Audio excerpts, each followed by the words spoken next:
In chapter 3, we have discussed on module 1, module 2. Module 1 was discussed on properties of linear spaces. In module 2, some properties of nonlinear spaces was discussed. Today, we shall start with chapter 3 and we have to cite an examples of Banach spaces, and that is complete nonlinear spaces are called Banach spaces. The examples are like R n n-dimensional Euclidean space over the field of reals, C n n-dimensional Euclidean space over the field of complex numbers, C a b collection of all real valued continuous functions over the closed interval a b, C space of all convergence sequences, L infinity space of all bounded sequences. Also, we shall cite an example of an incomplete nonlinear spaces. In this module 3 of chapter 3, we shall cite some examples of Banach spaces. So, first we start with an example of R n, that is n-dimensional Euclidean space over the field of reals, which will be a Banach space. The solution looks like this: let x is equal to xi 1, xi 2, xi n belongs to R n and y equal to eta 1, eta 2 dot dot dot eta n belonging to R n, where xi I eta I belongs to R, I equal to 1, 2 up to n.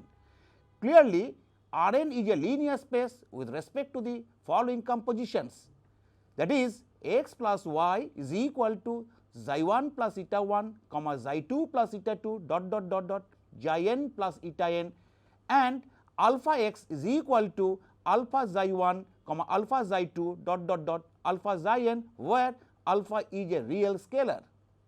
Define norm of x is equal to sigma I equal to 1 to n modulus of xi I square to the power half.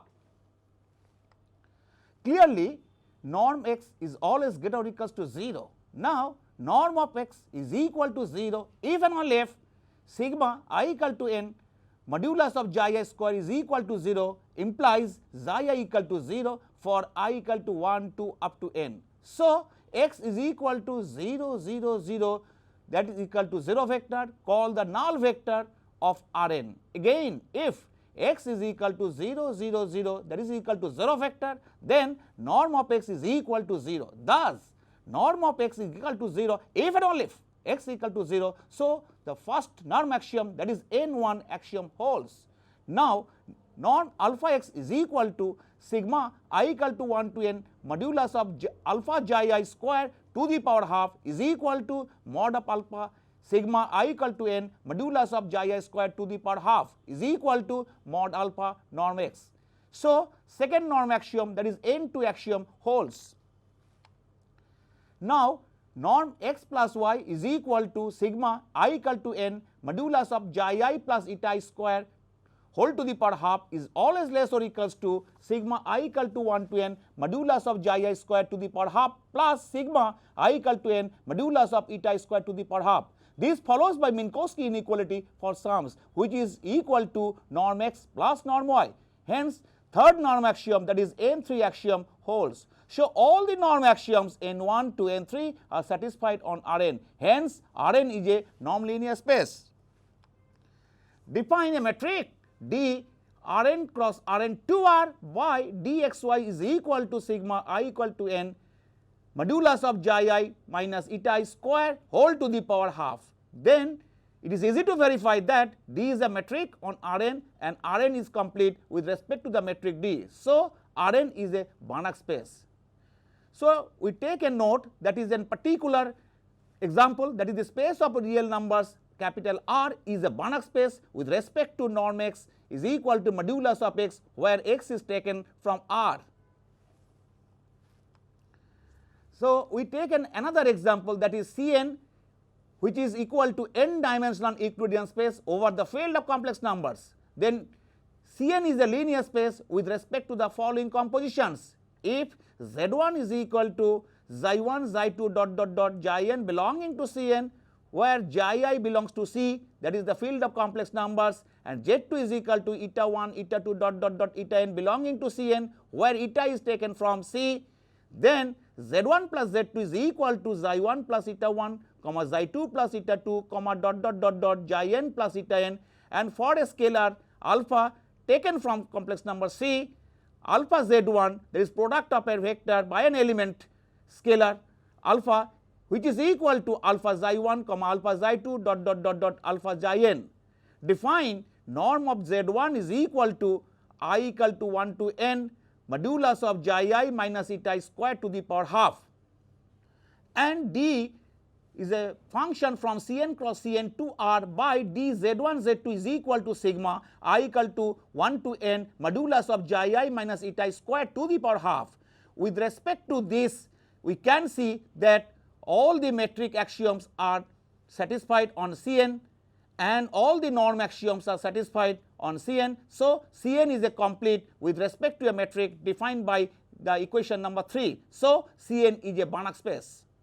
So, it is to be noted that the space of all complex number C is a Banach space with respect to norm of Z is equal to modulus of Z, where Z is taken from complex number C.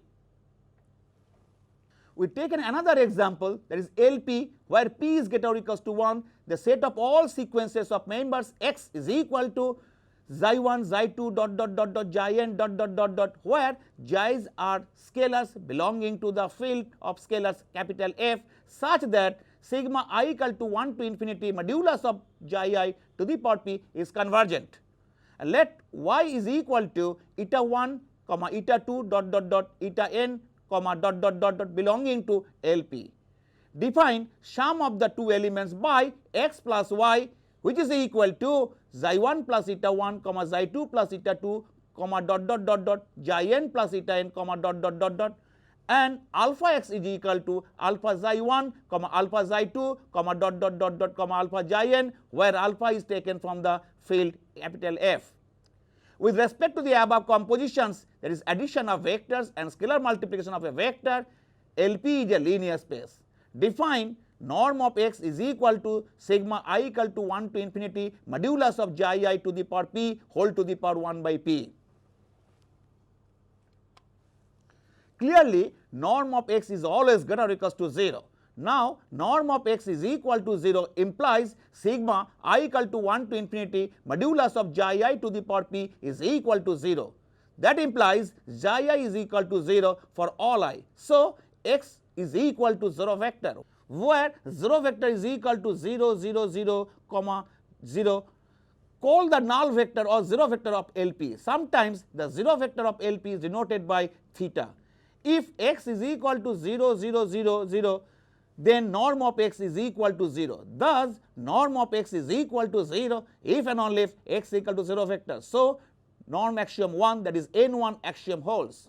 Let alpha belonging to capital F. Now, norm of alpha x is equal to sigma I equal to 1 to infinity modulus of alpha xi to the power p whole to the power 1 by p, which is equal to sigma I equal to 1 to infinity mod of alpha into mod of xi to the power p whole to the power 1 by p, which is equal to mod of alpha into sigma I equal to 1 to infinity modulus of xi to the power p whole to the power 1 by p, which is equal to modulus of alpha into norm of x. So, second norm axiom, that is N2 axiom, holds.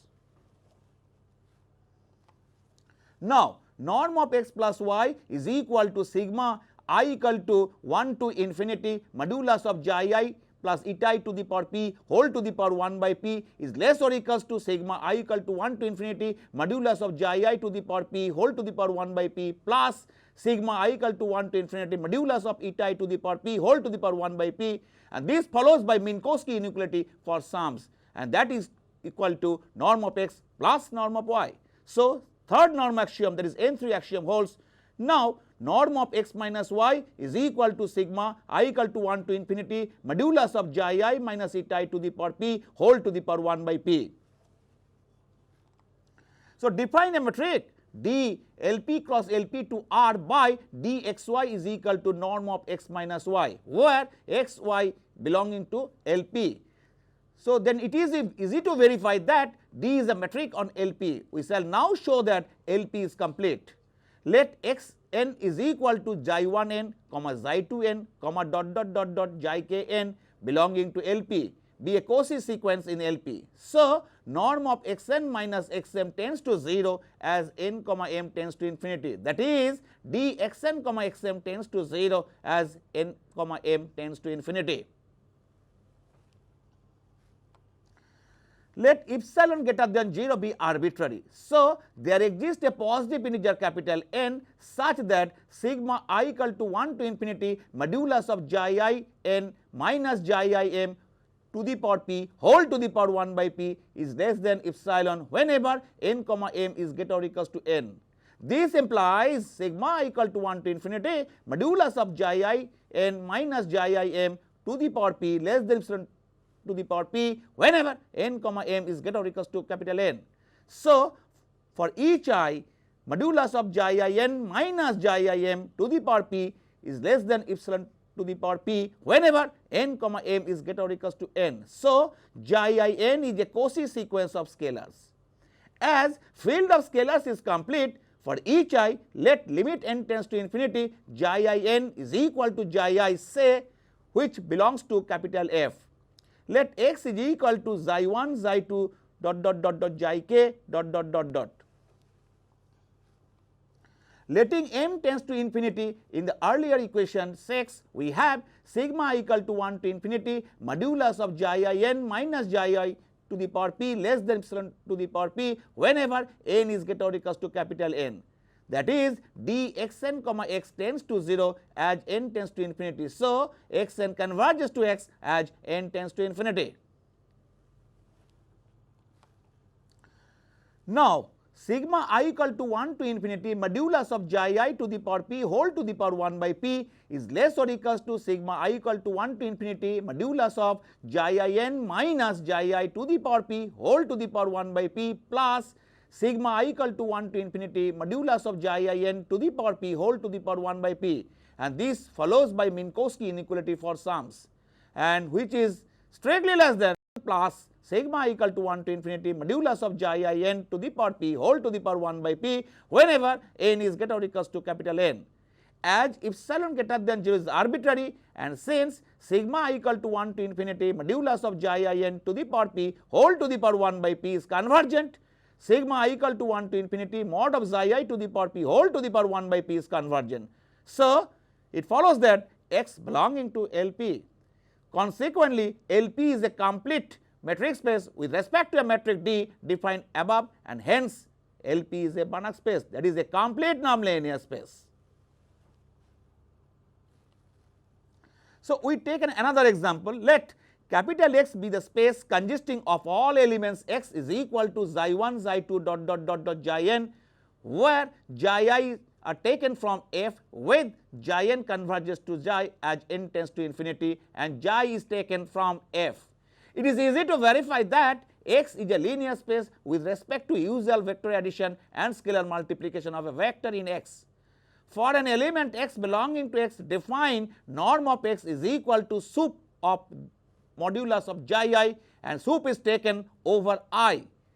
With respect to the equation number 7 that has been discussed right now, we see that all the norm axioms n1, 2 and 3 are satisfied on X, so that X is a nonlinear space, rather capital X is a nonlinear space. Let y is equal to eta 1 comma eta 2 comma eta n belongs to capital X. Define a function d x cross x to r by dxy is equal to sup of modulus of ji I minus eta I, and sup is taken over I, and the equation number is named as 8. Thus, D is a metric on X, and we see that X is complete with respect to a metric D defined by equation number 8. So, X is a Banach space. The space capital X is denoted by small c, and it is named as the space of all convergent sequences. So, we take another example. Let capital X be the space consisting of all elements x is equal to xi 1, xi 2, xi n, where xi I belongs to capital F with xi n converges to 0 as n tends to infinity. It is easy to see that capital X is a linear space with respect to usual vector addition and scalar multiplication of vectors in capital X. Moreover, capital X is a nonlinear space with respect to the equation number 7 already discussed, and it is complete with respect to a metric defined by equation number 8. So, capital X is a Banach space, and this space X is denoted by C0. that is space of all convergence sequences converging to 0. So, this is a particular type of the earlier example of space of all convergence sequences denoted as small c. So, let us take another example. Let capital X be the space consisting of all elements x is equal to xi1, xi2, xi n, where xi I belongs to capital F, I equal to 1, 2 and so on, with modulus of xi I less or equals to kx, where kx is a positive real number and which is dependent on x but not I. Then it is easy to verify that capital X is a linear space with respect to usual vector addition and scalar multiplication of vectors in capital X. Define norm of x is equal to sup of modulus of xi I and sup is taken over I. So, with respect to this equation number 9, we see that all the norm axioms n1 to n3 are satisfied, show that capital X is a nonlinear space.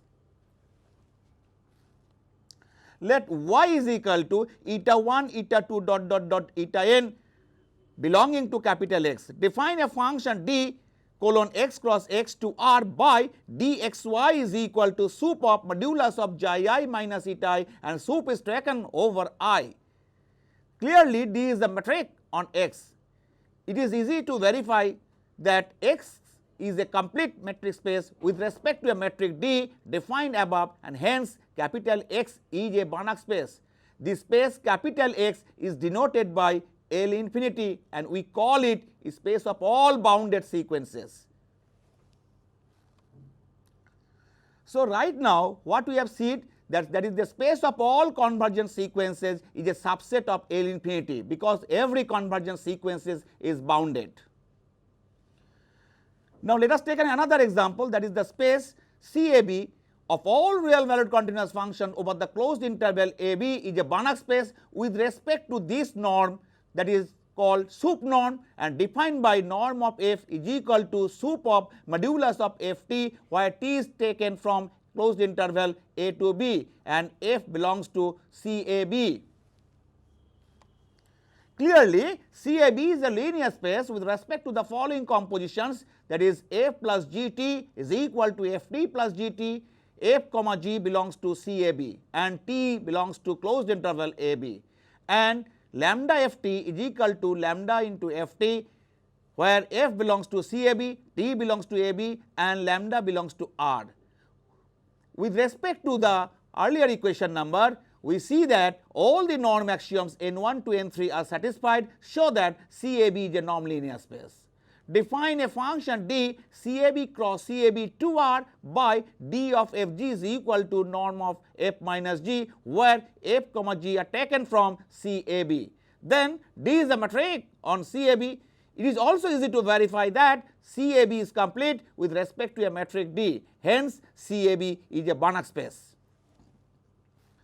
Before going to illustrate this example what I have mentioned right now, we would like to have a little bit exposure of such an example. Now, we shall discuss on a particular and very interesting type space called the LP01 space.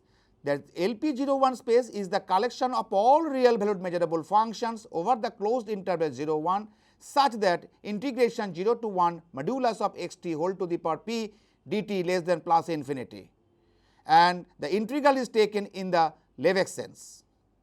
So, let us have a look on such spaces, that is capital LP01, which is the collection of all real valued measurable functions xt defined on 0 1 such that integration 0 to 1 modulus of xt whole to the power p dt less than infinity, where p is greater or equals to 1 and the integral is taken in the Lebesgue sense. Now, capital LP01 is a linear space that follows from Minkowski inequality for integrals. For x belongs to capital LP01, define norm of x is equal to integration 0 to 1 modulus of xt to the power p dt whole to the power 1 by p. Clearly, norm of x is always greater or equals to 0. Now, norm of x is equal to 0 imply integration 0 to 1 modulus of xt to the power p dt whole to the power 1 by p is equal to 0. This implies xt is equal to 0 almost everywhere on closed interval 0 1. that implies x is equal to 0 functions almost everywhere on the closed interval 0 1. Again x is equal to 0 almost everywhere on 0 1. So, measure of the set where t belongs to closed interval 0 1 such that modulus of x t to the power p is equal to infinity, which is equal to 0, that is measure is equal to 0. So, integration 0 to 1 modulus of x t whole to the power p dt whole to the power 1 by p is equal to 0 implies norm of x is equal to 0. So, norm axiom 1, that is n1 axiom holds. Clearly, for any real scalar lambda, norm of lambda x is equal to modulus of lambda into norm of x. So, norm axiom 2, that is n2 axiom holds. By Minkowski inequality for integrals, we see that n3 axiom holds. We shall now show that capital LP01 is complete. To show this, we proceed as follows. Let xk belongs to capital LP01 such that sigma k equal to 1 to infinity, norm of xk less than infinity. So, for every epsilon greater than 0, there exists a positive integer n naught epsilon such that sigma k equal to m plus 1 to infinity, norm of xk less than infinity, whenever m is greater than n naught epsilon. In case 1 less than p less than infinity, integration 0 to 1 modulus of xk t whole to the power p dt is equal to 0 to 1 modulus of xk t into 1 dt, which is less or equals to integration 0 to 1 modulus of xk to the power p dt whole to the power 1 by p into integration 0 to 1 modulus of 1 to the power q dt whole to the power 1 by q. This follows by Holder's inequality for integrals is equal to norm of xk, where 1 by p plus 1 by q is equal to 1. In case p equal to 2, the earlier equation holds by definition. Now, by a standard theorem on interchange of integral and summation, integration 0 to 1 sigma k equal to 1 to infinity modulus of xk t dt is equal to sigma k equal to 1 to infinity integration 0 to 1 modulus of xk t dt, which is less or equals to sigma k equal to 1 to infinity norm of xk and which is less than infinity. It follows that sigma k equal to 1 to infinity modulus of xk t is strictly less than positive infinity almost everywhere on 0 1. For if sigma k equal to infinity modulus of xk t is equal to infinity on a set of positive measure, we would have integration 0 to 1 sigma k equal to 1 to infinity modulus of xk t dt is equal to plus infinity. Hence, sigma k equal to infinity xk t converges almost everywhere, that is limit n sigma k equal to 1 to infinity xk t is equal to xt say almost everywhere on 0 1.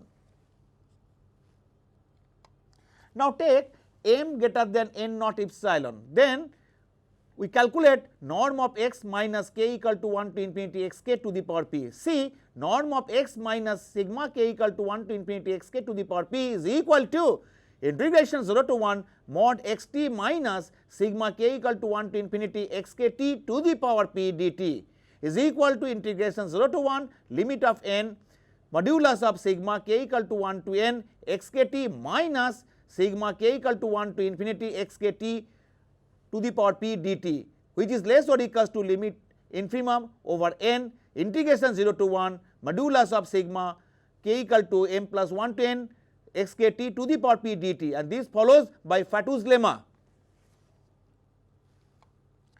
Since integration 0 to 1 modulus of sigma k equal to m plus 1 to n xk t to the power p dt less or equals to sigma k equal to m plus 1 to n norm of xk whole to the power p, it follows that x minus sigma k equal to 1 to infinity xk, which is less than epsilon, and which is to say that is sigma k equal to 1 to infinity xk converges to x in capital LP01. By norm axiom 3, we see that x belongs to LP01 implies that capital LP01 is a Banach space.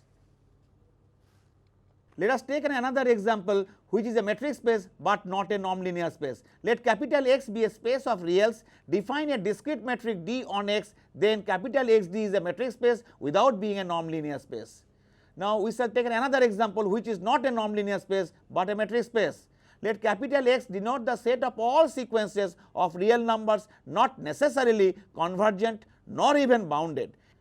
if x comma y belonging to capital X and x is equal to sequence xi and y is equal to sequence eta I belonging to capital X, then xd is a metric space where dxy is equal to sigma I equal to 1 to infinity 1 by 2 to the power I into modulus of xi minus eta I divided by 1 plus modulus of xi minus eta I.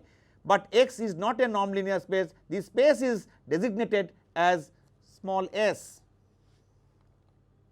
So, we see that space of all convergent sequences is a subset of L infinity, a space of all bounded sequences which is also a subset of small s. Also, space of all convergent sequences converging to 0 is a subset of space of all convergent sequences, that is C0 is a subset of C. We now cite an example of a nonlinear space which is not complete. The following example supports our contention. The space of all real valued polynomials curly p 0 1 over the closed interval 0 1 is not a Banach space, though it is a nonlinear space. Let curly p 0 1 be the collection of all real valued polynomials over the closed interval 0 1. Clearly, curly p 0 1 is a linear space with respect to usual addition of polynomials and scalar multiplication of a polynomial. Also, curly p 0 1 is a nonlinear space with respect to sup norm, but curly p 0 1 is a subset of C 0 1 and C 0 1 is a Banach space with respect to sup norm. Take Pnt is a polynomial like this, that is Pnt is equal to 1 plus t by factorial 1 plus t square by factorial 2 plus dot dot dot dot plus t to the power n by factorial n, where t belongs to 0 1. Then Pn belongs to curly p 0 1, but Pnt goes to e to the power t as n tends to infinity, and since e to the power t does not belongs to curly p 0 1, it follows that curly p 0 1 is not complete with respect to sup norm. See what we have learned in this module of this chapter 3. We have learned some examples of Banach spaces and some examples of incomplete nonlinear spaces. So, with this we are now at the end of this module.